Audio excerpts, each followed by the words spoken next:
अमरावती जिल्ह्याच्या तिवसा येथे 15 एप्रिल रोजी झालेल्या दुर्घटनेत जितेंद्र अरुणराव अळसपुरे नावाच्या व्यक्तीचा मृत्यू झाला होता। या घटनेत त्यांचे भाऊ नामदेव ठाकरे देखील गंभीररित्या जखमी झाले होते। नामदेव यांच्या मते त्यांच्या दुचाकीला पोलीस वाहनाने धडक दिली होती। याची तक्रार ते तिवसा पोलीस ठाण्यात दाखल करण्यासाठी गेले असता पोलिसांनी तक्रार घेण्यास मनाई केली। मात्र या दुर्घटनेचे व्हिडिओ आता पुढे आले आहेत। या व्हिडिओत स्पष्ट दिसत आहे की ट्रक चालकाने जास्त गतीने आणि बेजबाबदारपणाने ट्रक चालवून पोलीस वाहनाला धडक दिली आहे आणि पोलीस वाहनाचे संतुलन बिघडल्यानेच ते वाहन दुचाकीला धडकले आहेत। मात्र या घटनेत पोलिसांच्या वाहनाचा कुठलाही दोष नसल्याचे सिद्ध झाल्याने संबंधित ट्रक चालकाविरोधात गुन्हा दाखल करण्यात आला आहे।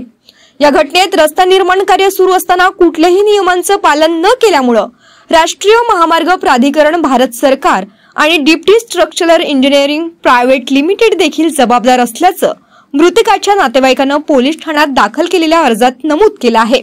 शंखनाथ न्यूज साठी ब्युरो रिपोर्ट।